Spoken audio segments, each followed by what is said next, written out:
Tala Flava us mai le Faatagisia is Faapoponga le o tātou Tala Mai Samoa le yaso le stofi luas futolo a perila lua fe luas fulu au ina to no lang le mai le lo pe shop ma le mobile transfers mo le la fuina mai o top of se leni e mo ilunga le unanga telefonia le Vodafone Samoa ma le Titi South Samoa nei ele nga tele al Easy Bank Service le fali tupela National Bank of Samoa ia ma le unanga tau shooting e telefoni fa va ma le interneti ale Vodafone TALA Pe afa pasena ina le tūlanga o le whaangaina o penga o whaamatalanga o iaile nei vai tau le tausanga a o whenga iei ma le whaamai. Ua siliam le ono se fulu pasene o le vainga sa le maasani ai o le whaangaina le o penga o whaamatalanga e whai ei whaataunga ai maise o unanga tala tupe. Ua to tele la tino ua whaatino ino whaataunga ai maise o tupetala ma tupelafo e whaangaina ai le telefoni whea veai ma msini tele vave whaona po nei. O nei swinga ma vainga o tula i mai le nei taimi. Ono le tele o tapu o lo i nei. Ono lo i tau o le wha mai le nei o le COVID-19 ma le iwa. Ua mai tau ina o le to tele o tau a inga e maise o wo i atinu i whafo. Ua na on wha tina lava o wha taunga upenga o wha matalanga. Ona piki ina le a inga nei Samoa. Ma inisio au nanga whale o loa ma o loa si a toa. Ua i nei sa au nanga fau le kompania le loa pe Samoa o wha ingo ina o le e-shop and mobile money transfers i lunga o le internet. O le unanga le nei ua wha tino ina le nei fo i kompania. Ina ia wha maa avenga i mana onga o le atinu i tūlanga mo mia le vave. Ai mai se fo i le sefe ina o le taimi. O le nei la aunanga umwhai e una wha tino ina wha taua inga upenga o wha matalanga. E wha pena fo i la unanga tala tupe. E wha ngā ina i lava lau telefoni whi ave ai. Po lau o e lava masini kome piuta i le whale. O le whainga o le nei aunanga fau. E te asi lunga la website te le Loa Bay, le www.loabaytvradionews.com. O na omile i lunga la unanga la nei o le e-shop. Ma o lunga la unanga la nei ua mai a tāpena ina ni pepa whaatumu. Ina ia whaatumu ina ai whaamatalanga o le tangata la fuina le seleni o le senda. Ma le tangata na te talaina le tupe i Samoa nei po so se vanga fo i o le atunuu receiver. Ia te tau ona sao leini wha maumaunga na ia mautinoa e leono ia isa wha whitau li tangata o le aia talaina le seleni. O le e-shop ma le mobile money transfers. O loo ngā lue whaatasi ma le unanga i whaatau telefoni le Vodafone Samoa. E tau wala i lana TALA ai maisa le mobile money transfer ai maisa le mobile money le Titi South Samoa. E luas fulfai le fitu waso le vai aso o le nei au aunanga. E leo yeise tūlanga e ono tau fia ili telo ngā luenga tutele le malo ono a fianga o le COVID-19 ma le iwa. O loo wha awau pea le telo ngā luenga tutele pe o awala. E na ia mawhai lava na wha mai a ina nei polo keti i teimi sa wha tūlanga ina e mai a ili nei tūsanga. O le masino iu lai ua wha i lo mai ai le vaenga o whilau inga le lau ele po le Land Transport Authority. E wha mai ina ai le awala fau le awala lau papa i vai singano. Ua tele lava niso vaenga o le awala ua wha mai a ina. E pe ona tala ai le awala tasi i le anga i mai le taulanga.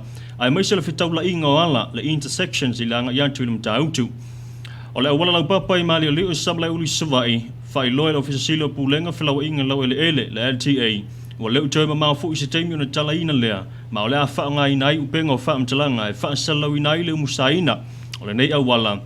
Ia tu i ti ai le tumutumu ino fuanga whaitele. Ina i usta i ai polo inga mo whalalawe tupu whaafu sei po le state of emergencies. Na whaaftea le whaalaputonga suenga Faatagisia Scientific Research Organizations of Samoa. Ia le maa loi tu sai ma le pakete o le tala whaatau whaapopo le tupe.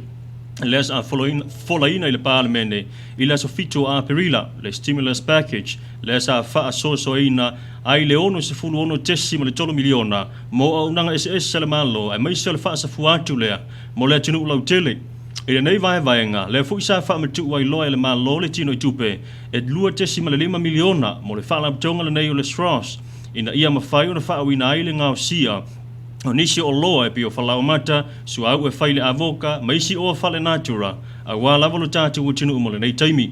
Na tā ua le whaala putonga, ua whaisina lewa o tau sa ili na fesoasoani moni pisanisi, private investor, e ngāna lua whaatasi ma le SROS, ina ia whaawina ile vaenga o loa ngausi.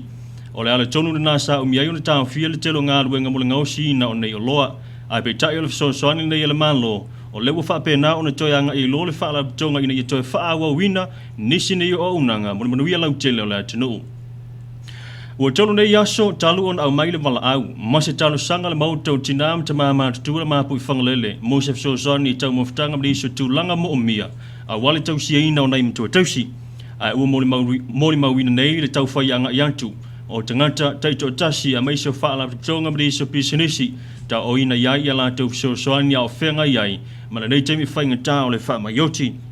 O le tai au le aso lulu luas flulua a perila sa sia is tasi o whaala tonga o le The Helping Hands le nei no whaanga matau au atu iai ni so vaenga o lo mo mia a maiso le tino i tupe e tusale ma le 5 fetala Samoa. O le The Helping Hands, o se tasi nei o whaala putonga, sa matua te lelo na sao le tausanga o mawai, i le teimi o le wha mai o le misela. Ai o le so, le asa tofi lunga sutolo a perila, le fuina nga ia tuai le fale tupe o le Samoa, le fale tupe o Samoa, po le National Bank of Samoa, ma tau au ina tuai foi sa sia ki tupe, 5 fetala Samoa foi. O lo te tala lava le ava nomo le atunuu, fo ai so sei tu lava pe titi pe tele o vaenga mo mia mo 19 taba march tua o lo tau sia le nei no fanga o ia nei ta tu tru mo lo tau mo le ma ale o le fa ma yon ti o le covid se fulu mo le iva o le naso to tong se fa poponga o ta tu tala mai Samoa mo le yaso le fa ma wina le fa aftai no le le mai le lo pe e-shop mo le mobile money transfers la fo ile mai o topa mo se le ne mo lunga la unanga telefoni le Vodafone Samoa mo le titi Samoa nei ele ngate lea le Easy Bank Service la fale tupe la National Bank of Samoa ia mala unanga tau so teinga telefoni fea vea i mala internet tele Vodafone tala to e mo se fa poponga i le aso tai au fa so i foia